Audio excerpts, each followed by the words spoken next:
Reciban todos un afectuoso saludo. Vamos a continuar con el análisis de las medidas estadísticas. En busca de poder describir el patrón de variabilidad de un conjunto de datos, hemos visto que se pueden utilizar diferentes representaciones tabulares y gráficas, pero también las medidas estadísticas son una importante ayuda en este proceso. Todas ellas nos permiten describir gran cantidad de fenómenos. Sin embargo, pueden surgir problemas para los cuales estas técnicas podrían no ser suficientes. Veamos el siguiente ejemplo. Pedro acaba de recibir un monto de dinero por razones del Fondo de Capitalización Laboral y desea invertirlo en acciones en la Bolsa Nacional de Valores. Tiene que decidir entre dos tipos de acciones, PIN y FEN. El comportamiento del precio de venta de estas acciones a inicio y mitad de mes durante el año 2016 se muestra en el presente cuadro. Podemos notar acá las fechas del 1 y el 16 de cada mes, y en las columnas 2 y 3 podemos ver los montos correspondientes a los precios de venta de cada una de estas acciones. Esta es la información base que Pedro debe utilizar para tomar la decisión de comprar una u otra acción. Pedro pide tu colaboración debido a que no sabe cómo analizar estos datos para tomar una decisión en relación con el tipo de acción a que debería invertir. Pero usted debe considerar que Pedro desea tener el dinero a disposición en cualquier momento que lo pudiera requerir para cualquier otra inversión. El promedio y la mediana en los precios de venta para el 2016 fueron los siguientes. Puede notarse que el rendimiento es similar en ambas acciones. Esto nos muestra que las medidas de posición no hay grandes diferencias entre ellas. Nos muestra también un comportamiento aproximadamente simétrico en cuanto al tipo de distribución que presentarían los datos correspondientes. Sin embargo, al observar la tendencia de los datos, notamos importantes diferencias en las magnitudes. Un gráfico lineal nos ayuda a visualizar esto.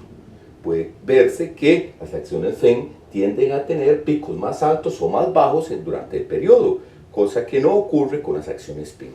A pesar de que los precios de ambas acciones tienden a concentrarse alrededor de ciertos valores centrales.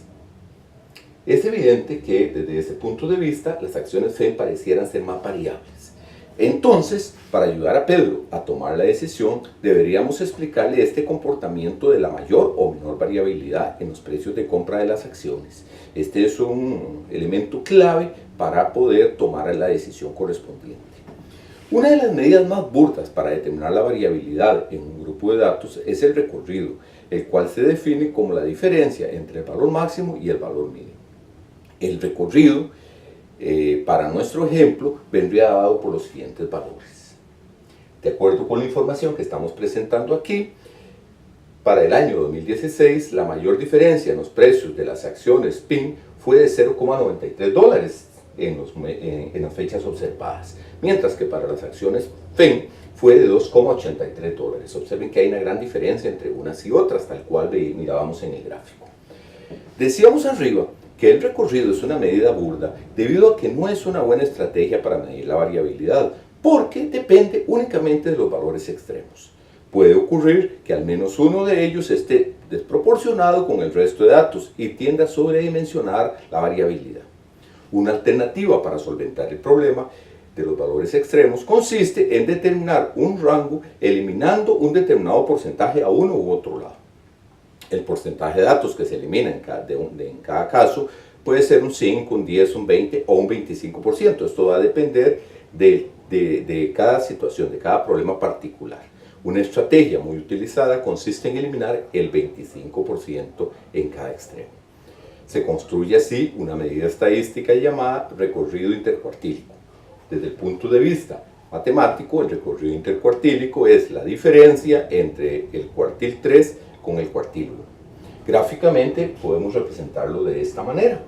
Observe que esta medida indica la longitud o rango en el que se distribuyen o se dispersan el 50% de los datos centrales. O sea, para nuestro caso serían los costos de las acciones del centro. Una forma visual muy práctica para analizar la variabilidad por medio de la articulación del recorrido y el recorrido intercuartílico son los denominados diagramas de cajas.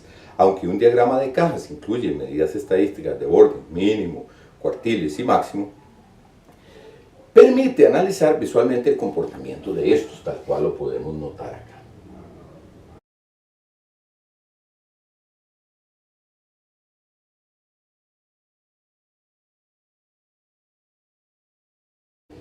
Para el problema en particular que estamos analizando, tendríamos el comportamiento de las acciones PIN y FEN de esta manera.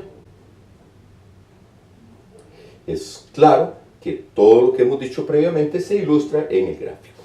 En términos de la variabilidad de los precios de venta, es notoria la diferencia entonces entre las acciones FEN y las acciones PIN.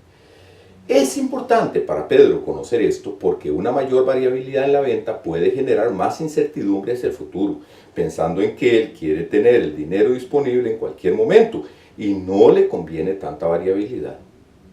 Sin embargo, si quiere ver desde el punto de vista positivo este fenómeno, podría pensar en que si quisiera mejores precios, las acciones FEN serían una alternativa, pero tendría que esperar aquel momento en que ellas alcancen ese máximo.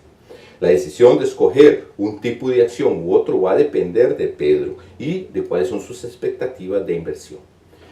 Los diagramas de cajas tienen la virtud de mostrar la posición de la distribución de los datos, los rangos de variación a partir del recorrido y el recorrido intercuartílico, además de la forma de la distribución. Veamos algunas representaciones que nos ilustran esto. En general, cuando la asimetría es positiva, el diagrama toma la forma que se muestra acá.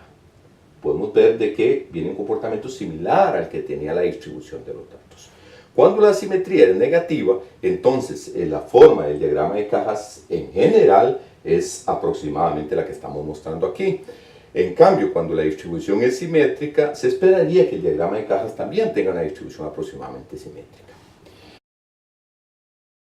En el presente video se ha determinado la necesidad de medir la variabilidad de un grupo de datos para resolver problemas particulares. La medición de la variabilidad es otra técnica estadística para lograr el propósito de describir los patrones de dispersión de los datos. Sin embargo, como veremos más adelante, la determinación del recorrido y del recorrido intercuartílico podrían ser insuficientes para medir la variabilidad en algunos casos particulares. En este sentido, los invito al próximo video.